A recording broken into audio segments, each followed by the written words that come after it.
Hi there guys, got a video here today on a brand new rifle coming to the channel, and this one is the FX M4 Micro. This is the limited edition FX M4 created as a collaboration between FX Airguns, Donnie FL, Saber Tactical and the legendary shooter Thane Simmons. In this video I'll be going over the rifle and showing you how well it shoots. Before we get into that though, I want to say that this particular rifle was bought using my own money from the brilliant Crawley surplus store. I buy all my rifles through them as they're the best RFD in my neck of the woods, and if you're looking for your next air rifle purchase, I have a discount code for you. So the code on the bottom of the screen now will give you 7% off anything in the store. So on a £2,000 rifle, that equates to £140 off, so well worth using. With that out of the way, we can get started on the rifle. So this one here is a sub £12 177 rifle. It comes in a very nice hard case with a cut foam insert. It has cutouts for both your magazine and pellet tins, along with a good amount of space for your scope. In the box you also get a nice manual which shows off most of the features of the rifle, although as this is a sub £12 rifle, not all features in the manual are present on the rifle. I'll go over those shortly. And then finally in the box you get a certificate of authenticity with the number of your rifle. This particular rifle here is number 80 out of 200, and I will say that I am a little disappointed that the number isn't engraved into the rifle somewhere, but there you go. Moving on from that, the first thing I want to do with the rifle is just rattle off a few specifications. So the rifle itself weighs in at 3.3 kilograms unscoped and is 65 centimeters long. On top you have a pick rail for your scope. On the bottom you have an arc rail along with a few M-lock slots for your bipod, and then you have a ton more M-lock slots in the side for your accessories. It uses the new style 35-shot magazine in 177 or the 28-shot version if you have the 2.2 rifle. For the barrel it uses a standard 380mm STX liner system. It's the standard setup with the dual transfer port, barrel sleeve and jam nut arrangement. This particular barrel did not come fitted with a carbon fibre stiffener, and I'll also mention that the liner doesn't have the superior laser engraving. On the bottom here we have a 300cc valved removable carbon fibre bottle. On the side we have your pressure gauge, so this one here shows you tank pressure. We also have another gauge at the back which shows you the set pressure of the second regulator. Speaking of regulators, the M4 is a dual regulated rifle. The first regulator is housed in the bottle housing, so just this piece here. This is a modified AMP regulator and is used to meter the air pressure that the second regulator sees.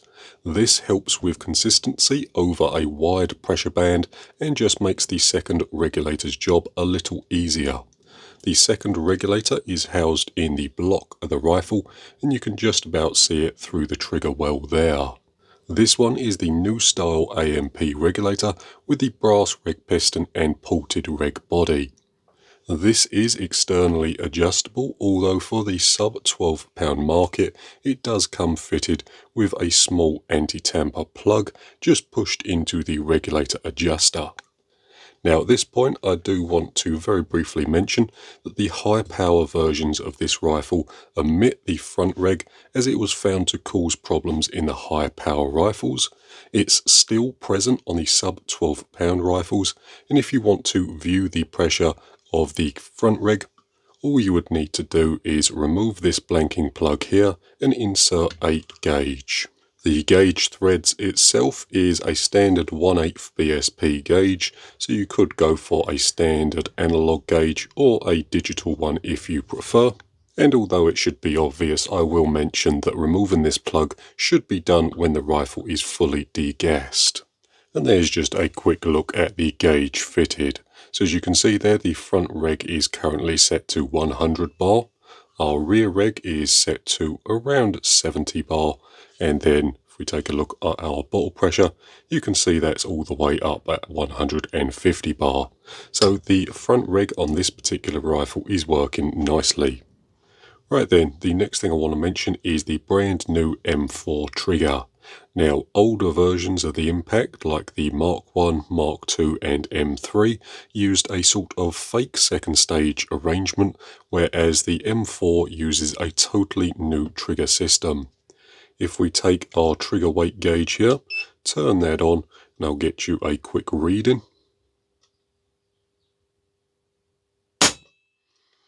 You can see that the trigger is really nice and light. So that's a 10-ounce trigger, and that's a totally factory adjustment. I could make that a lot lighter than it is currently. If I take the side cover plate off, I can get you a better look at the internal workings of the trigger. Right then, and with the side cover plate off, you can see the inner workings of the trigger. I'm not going to be taking the trigger out of the rifle for this particular video. I will be going over a full disassembly of the M4 at a later date. For now though, I'll just get you a quick look inside the pocket in the rifle. So you can see there that middle sear is totally new and was not present on older versions of the rifle. If I cock the rifle, you can see how the sears interact. And if I fire the rifle, you can see that this sear here drops down and allows the hammer to fly forward. As we pick up the first stage there, I can feel a grub screw contacting with the middle sear in the back there. Then a little more pressure. The sear at the front here moves out of the way slightly and allows this top one to drop down.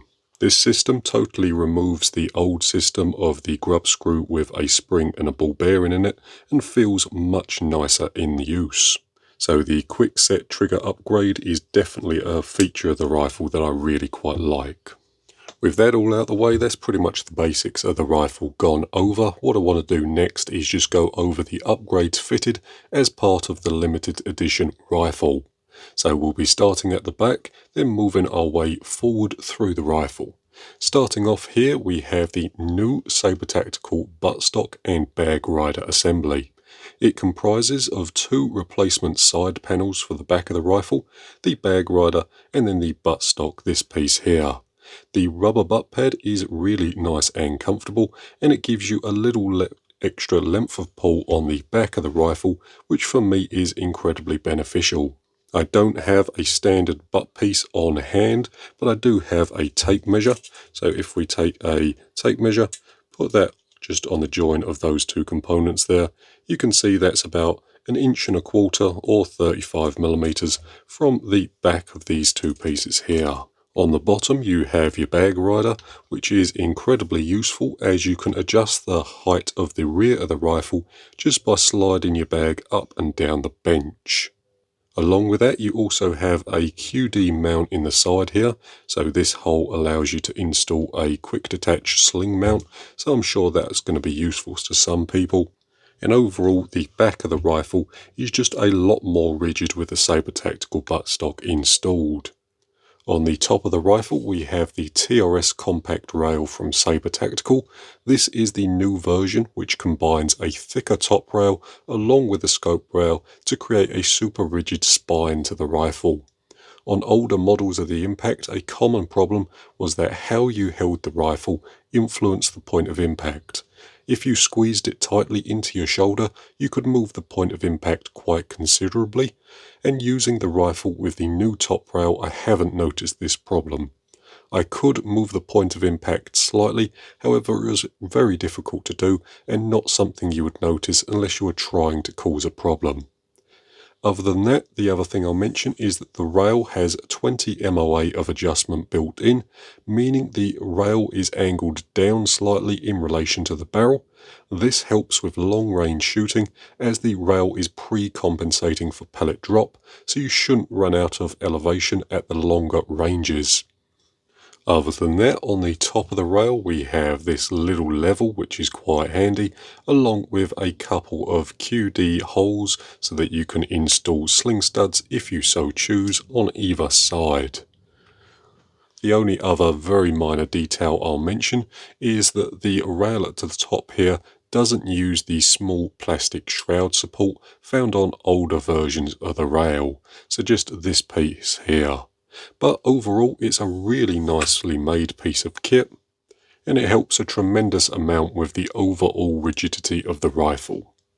Up next we come to the Moderator. So under the top rail here we have the Donny FL Koi Moderator. Now Donny FL needs no introduction. He makes some of the best looking mods on the market today, and this one is no different. It screws on the rifle nicely, fits under the rail, and does a fairly good job at quietening the rifle down. So I'm really happy there. I probably wouldn't call the rifle back garden friendly, as with the short barrel and no shroud it does still have a little pop to it. However, it's perfectly adequate for shooting at the field or in a range, and it is by no means a loud rifle. And the last major upgrade to the rifle is the Gen 3 compact arc rail for the bottom of the rifle.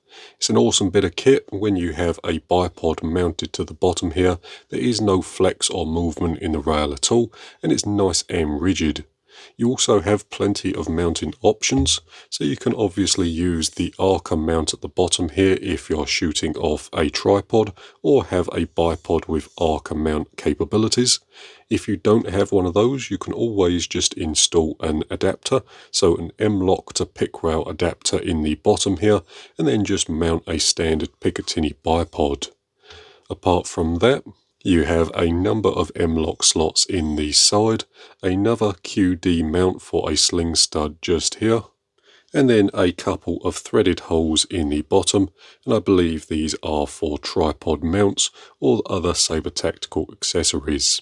The only thing I would recommend buying as well is an extended dust cap, so this piece in the bottom here. It's a little awkward to remove when it's just the standard one that comes fitted to the rifle, so I'm probably going to end up getting the extended one just so it can be removed a little easier, although in saying that it's not a major deal to remove it there, as you can just get your finger by the side of the cap at the back here. Right then, with that all said and done, those add-ons plus the shorter barrel and bottle that I mentioned earlier are the main differences between the standard M4 and the micro M4. Before we take the rifle downrange, I'll very quickly go over the differences between the sub 12 M4 and the higher power model, starting off with the valve adjuster at the front here. So the high power rifle has an external valve adjuster that looks something like this. So this is the high power valve adjuster, and as you can see there, it's externally adjustable. The sub 12 version is adjustable, although it is fitted with this anti-tamper cap over the top of it, so you can't adjust the valve without first taking the cap off, and the actual adjustment range is much shorter on the sub 12 rifle. Moving on from that, the sub 12 pound rifles aren't fitted with the quick tune system. Yes, I suppose that's done for obvious reasons, so you can't manually adjust the power whilst it's sitting on the side of the rifle there. You can still adjust the hammer spring setting by using a 1.5mm Allen key through that hole there and then turning the grub screw. But you can still experiment with different or lower pellet speeds if you so choose by using the wheel on the side here. So 16 is your maximum setting and 1 is your lowest. In my testing, each notch or each incrementation of this wheel here reduces the feet per second of the rifle between about 10 to 15 feet per second per click. Moving back from that is the plenum. So the sub 12 rifles are fitted with the older style skinny plenum, which is a real shame as the rifles, in my opinion at least, look so much better with a big plenum.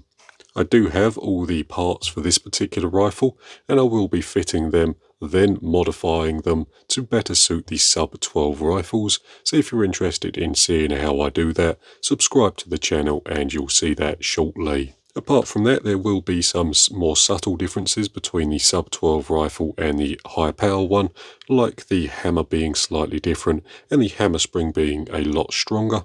But for the most part, the blocks are going to be similar, and all the Saber Tactical parts will fit on both the sub 12 rifles and the high power ones. But with that all said and done, let's take the rifle downrange and we can see what it shoots like. And here we are all set up at Pete's Airgun Farm in the indoor 50-yard range. The rifle is set up on my Accutac bipod with a rear bag at the back. I have a target set out at 50 yards, and here I am just doing some 5-shot groups using the H&N Barracuda FT pellets. I did thoroughly pellet test the rifle, checking every single JSB, H&N, QYS and pretty much every other pellet you can think of, and the FTs came out on top. I will say it did shoot fairly well with the Barracuda 8s as well as the JSB heavies, but the FTs came out on top. The other thing I'll mention is that all these groups here were done using a magazine, and overall I'm really happy with how the rifle performed at 50 yards. We did get a few flyers here and there, but nothing too major. And I think for a nice compact hunting rifle that the rifle did fairly well. Moving the target a little closer to 30 yards, you can see that the groups tighten up considerably.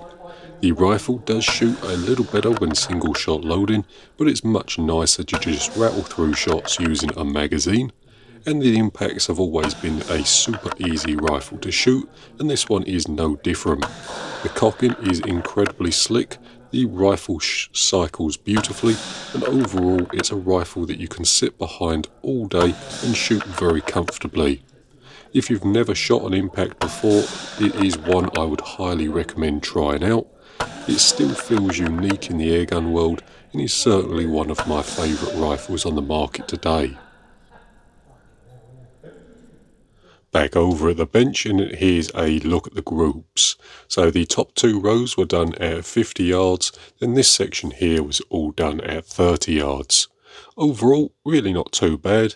It's certainly not the most accurate thing in the world, but certainly good enough for hunting, which is exactly what this rifle was designed to do. Some very respectable groups at 30 yards. Most will fit under a 5p piece quite comfortably, and then when single shot loading, the groups do tighten up even more. So these 2 groups down here were done single shot loading. This one here is 5 shots, this one here is 10 shots. If I just take a 5p piece for scale, for those outside the UK, a 5p piece is 18mm in diameter.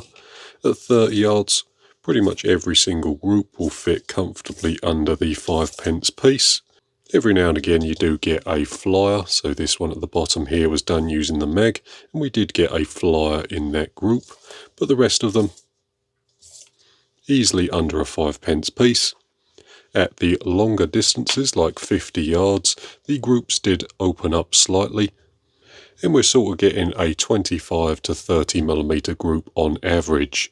Sometimes they're really nice and tight, then other times you just get a couple of flyers which spoil the group.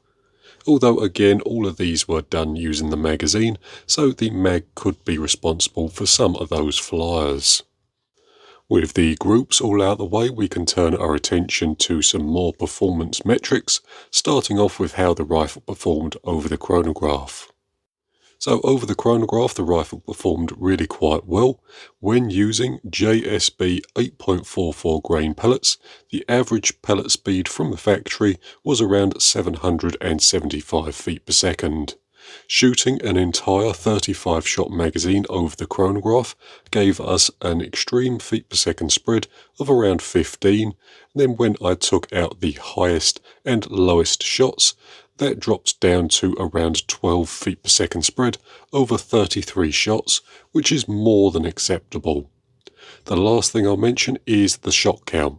So from a 200 bar fill, I'm getting around 210 shots before the feet per second starts to drop. From a full 250 bar fill, that number jumps up to around 300 shots per fill, so more than enough for a hunting trip or a day down the range. Overall, I'm incredibly happy with how the rifle performed on both the paper and the chronograph. There are some improvements to be made, but from a short barrel out of the box rifle, I don't think the M4 Micro did too badly. Right then, and there we have it. There's a good look over the FX M4 Micro. Overall, I think the rifle is great. Typical FX and Saber Tactical quality. Everything is very well finished, well presented, and laid out nicely. The rifle, with the upgrades, is a solid little unit, and the shortened barrel and 300cc bottle make the rifle a really unique package. If you like impacts, you're going to love this one, and if you work out the cost of the parts, it's much cheaper to buy the limited edition over the standard rifle if you plan on putting the upgrades on the rifle anyway. So, with that all said, that's pretty much going to do it for this particular video. Thanks very much for watching. I hope it's been interesting or useful, and I'll see you in the next one.